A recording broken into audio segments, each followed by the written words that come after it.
Return to office appears to have plateaued, with still around 30% of Americans still in some type of hybrid work arrangement.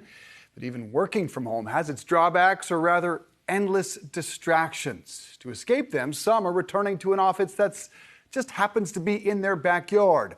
Quinn Walker is the president of Backyard Office. He joins us now. Quinn, good to see you. I want to hear about these offices, but first, take us back to the genesis of the idea. And what was the problem you were trying to solve here?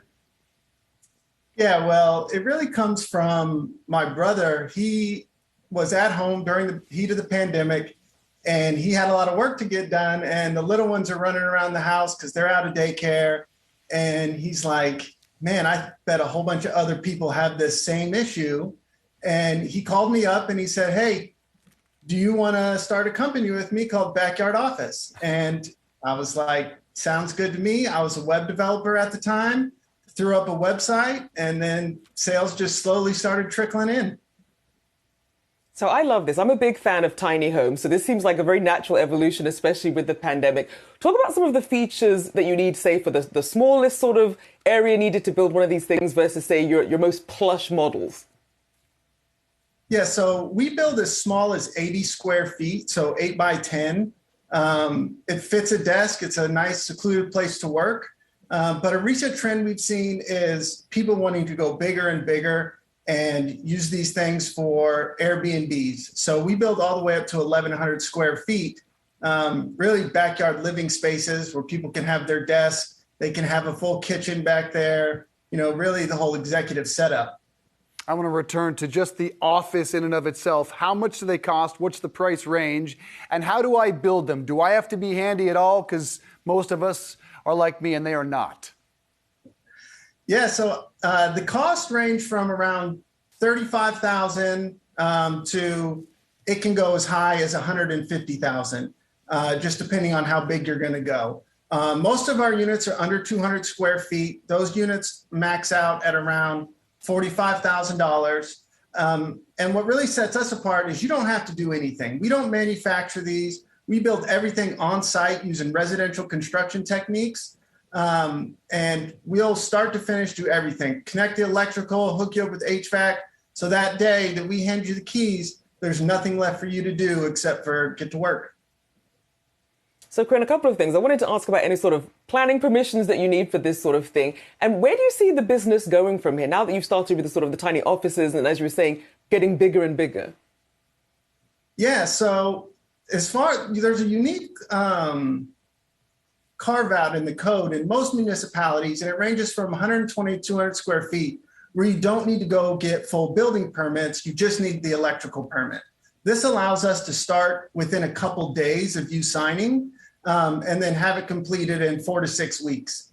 As far as what we've seen recently is, like I said, bigger and bigger units and people using these as backyard houses. So we're now launching our house line. We have our office line. We're going to go do houses and really help expand the amount of places people can live within cities without any dramatic changes to somebody's life. They still get to stay in the house they grew up in. My fear is the backyard office becomes the kids' cool clubhouse at some point, but that's for another day. How did sales spike during COVID, and what are you seeing now that we're kind of past it and it's in the rearview mirror?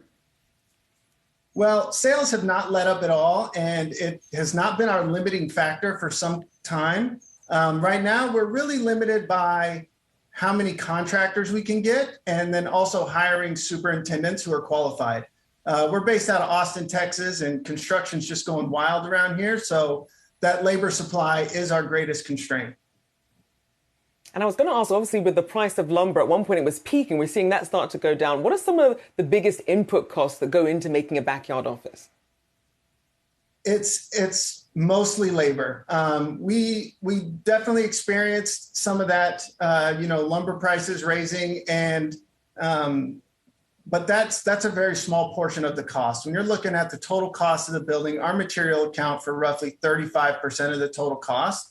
The labor inflation has been the biggest driver of cost. We built our first unit.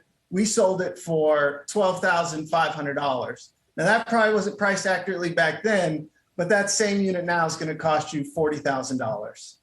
How far away have you sent these houses, and do you build them, or do you have partnerships with contractors all over the country?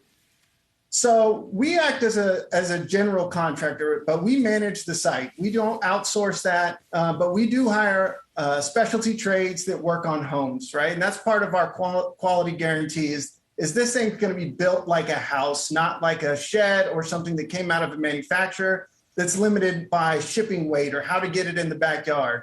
So that's how we're building these. And Quinn, what's the most unique kind of customization that someone's asked for one of these offices, since they're going to try and make this, their home or like a really nice Airbnb to rent out? I wish I had a picture that I would have sent you guys. We built one that was almost split in half, wrapped around a tree. So being on site, we're able to customize anything. And this was a really nice tree that the guy didn't want to lose, and there really wasn't another space to build it. So we designed it to go around the tree and got a lot of likes on that one. Sure, there's a lot of backyard gyms out there as well. Backyard Office President Quinn Walker, good stuff. Appreciate you coming on.